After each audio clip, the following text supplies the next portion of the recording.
Syria में नरसंहार, सड़क पर लाशों का अंबार। बशर ब्रिगेड और जुलानी के बीच जल रहा सीरिया। 24 घंटे सीरिया में 1000 से ज्यादा मौत। पश्चिम एशिया में नया वॉर जोन एक्टिव। सीरिया में नरसंहार शुरू हो गया है। सीरिया की सड़कों पर अब लोग कम, लाशें ज्यादा मिल रही हैं। सीरिया में खून खराबे का वो दौर शुरू हो गया है जिसका डर पिछले 3 महीने से सता रहा था। ट्रकों में लोगों को भरना और फिर दूर सड़कों पर उनकी लाशें मिलना। सीरिया जल रहा है। सीरिया में ये तस्वीर बता रही है कि इस मुल्क को जलाने का काम फिर शुरू हो चुका है, क्योंकि अबू मोहम्मद अल जुलानी का ग्रुप HTS यानी हयात तहरीर अल शाम अपना जोगा उतार कर अब अल कायदा के असली अवतार में आ गया है। जितना जुलानी हंस रहा है, सीरिया में उतनी लाशें गिर रही हैं। 24 घंटे के अंदर सीरिया में 1000 से ज्यादा लोगों को मौत के घाट उतार दिया गया है। इस वक्त सीरिया में टक्कर है बशर ब्रिगेड और जुलानी के जल्लादों के बीच, और इस टक्कर में सीरिया जल रहा है। सीरिया के लताकिया और टार्टस में बहुत ही खतरनाक गृह युद्ध तेज हो गया है। सड़कों पर लाशें पड़ी हुई हैं। जुलानी की सेना ने बशर अल असद के समर्थकों को चुन चुन कर मारना शुरू कर दिया है। 24 घंटे के अंदर 1000 से ज्यादा लाशें बिछा दी गई। मौतों का ये आंकड़ा 2011 में सीरियाई गृह युद्ध के बाद सबसे ज्यादा है। 8 दिसंबर 2024 को बशर अल असद के तख्तापलट के ठीक 3 महीने बाद सीरिया में 24 घंटे के अंदर 1000 लोगों को जान से मार डाला गया। यानी 8 दिसंबर को तख्तापलट और 8 मार्च को नरसंहार। मारे गए 1000 लोगों में 750 से ज्यादा अलावी समुदाय के हैं, जिससे सीरिया के पूर्व राष्ट्रपति बशर अल असद भी आते हैं।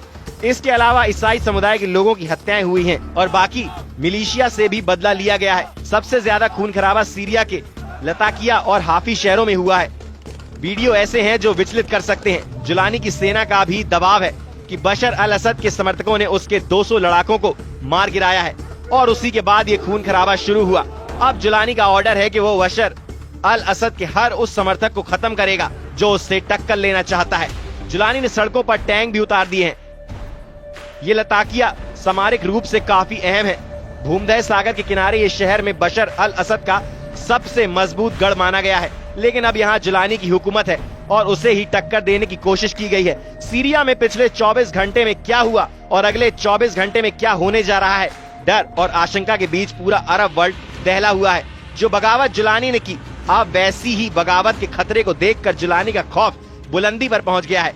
जुलानी को डर है कि सीरिया पर उसके कब्जे को चुनौती देने वालों को अभी नहीं निपटाया गया तो नरसंहार की बुनियाद पर खड़ी की गई उसकी सत्ता डोलने लगेगी। सवाल है कि क्या बशर ब्रिगेड और जुलानी के जल्लादों के बीच जो लड़ाई शुरू हुई है उसका कंट्रोल रूस में है, क्या उसका कंट्रोल ईरान में है, तुर्की में है, या इजराइल के साथ अमेरिका अब सीरिया को कंट्रोल कर रहा है। पश्चिमी सीरिया में समुद्र से लगे इलाकों और शहरों में अलावी मुस्लिमों की आबादी ज्यादा है। यही बशर अल असद का सबसे मजबूत गढ़ भी माना जाता है। यहीं से जुलानी को सबसे बड़ी बगावत का खतरा भी था और उसका डर सही साबित हुआ है। सीरिया में इस वक्त जुलानी का कंट्रोल है और वो बड़ा बदला लेना चाहता है। 24 घंटे में 1000 लोगों को मौत के घाट उतार दिया गया है, जिसे 2025 का सबसे बड़ा नरसंहार कहा जा रहा है।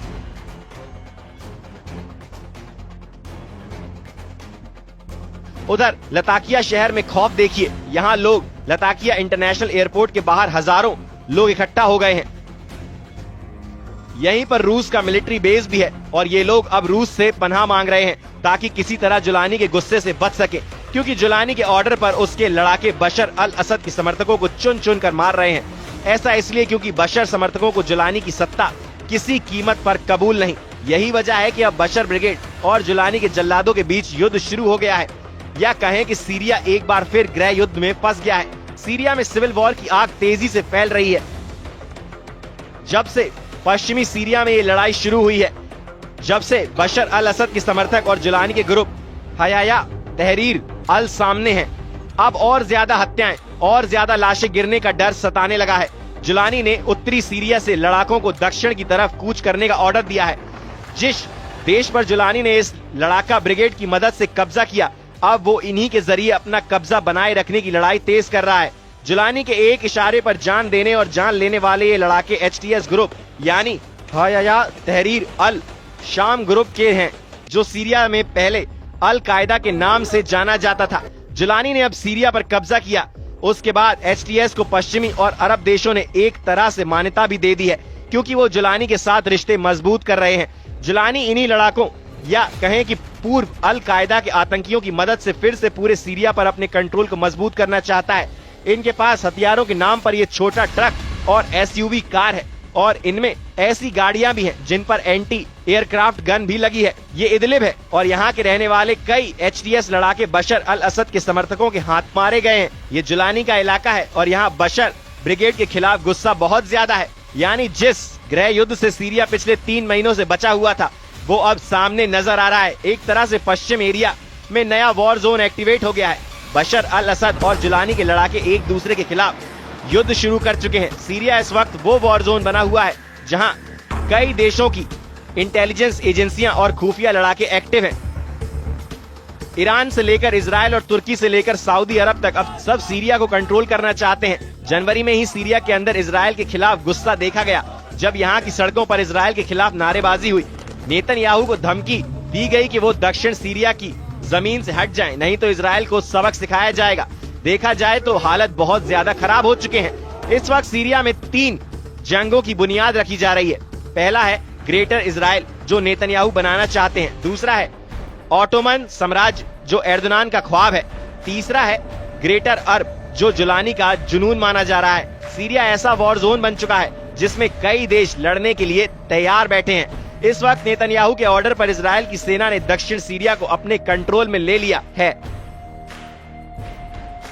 सीरिया में ऐसे युद्ध की नींव रख दी गई है जिसमें 2-3 देश नहीं बल्कि तुर्की से तेल अवीव और तेहरान से रियाद यानी सऊदी अरब और पूरा अरब वर्ल्ड या तो जलेगा या तो जला देगा।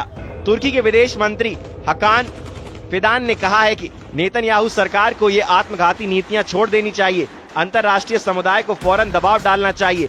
आपको लगेगा कि सब कुछ नियंत्रण में है लेकिन एक वक्त अराजकता सामने आएगी। सीरिया में जुलानी की एंट्री के बाद से नेतन्याहू बहुत ज्यादा जोश में है। चाहे गोलान के पहाड़ हो या फिर शेख का पहाड़, इन दोनों जगहों पर इजराइल का पहुंचना और फिर पूरे दक्षिण सीरिया तक अपने मरकावा टैंक दौड़ाने वाला इरादा नेतन्याहू का बड़ा प्लान बताया जा रहा है। ये ऐसा प्लान है जिसे लेकर तुर्की में खतरे की घंटी बज रही है।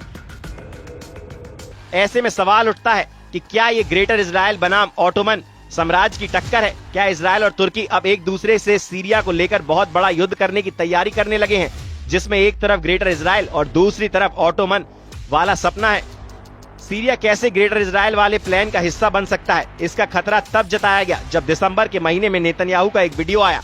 हेलीकॉप्टर से उतरने के बाद नेतन्याहू उस पहाड़ पर पहुंचते हैं जिसको कहा जाता है जबल अल शेख यानी शेख का पहाड़। सीरिया की ऊंची चोटी को इजराइल माउंट हेरमन कहा जाता है। सीरिया में शेख का पहाड़ सीरिया और लेबनान के बीच में 150 किलोमीटर पर्वत श्रृंखला का हिस्सा है। इसका बड़ा हिस्सा सीरिया में है और इसकी सबसे ऊंची चोटी को ही शेख का पहाड़ कहा जाता है। इसकी ऊंचाई 2814 मीटर है। ये पर्वत श्रृंखला दक्षिण में सीरिया की गोलान की पहाड़ियों से मिलती है जहाँ इस वक्त बड़े हिस्से पर इजराइल ने कब्जा किया हुआ है।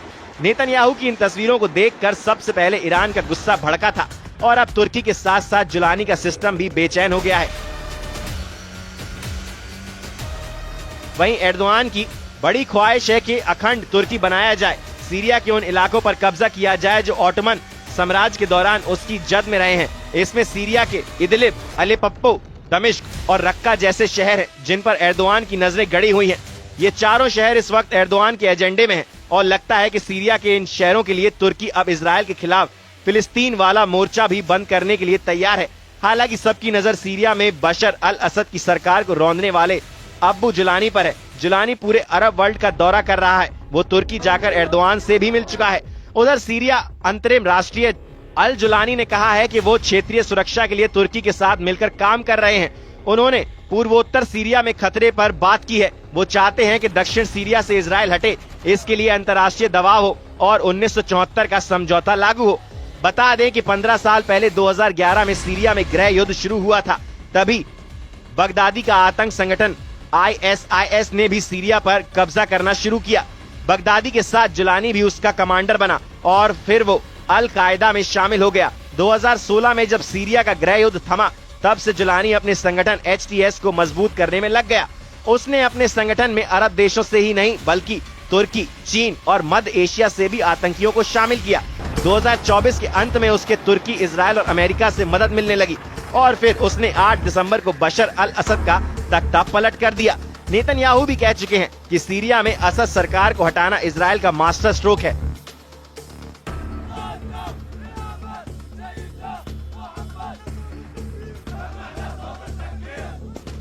साथ ही कहा गया है कि उन्होंने जो देखा वो एक चेन रिएक्शन है। पहले हमास और फिर हिजबुल्लाह के नेतृत्व को खत्म किया गया। इससे ईरान को बहुत बड़ा झटका लगा है।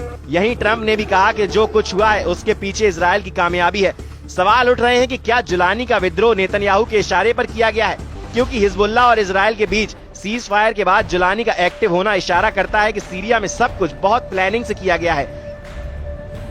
जुलानी एचटीएस का नेता बनकर आया और सीरिया पर 48 घंटों के अंदर कब्जा कर लिया। वैसे एचटीएस सिर्फ एक नया नाम है।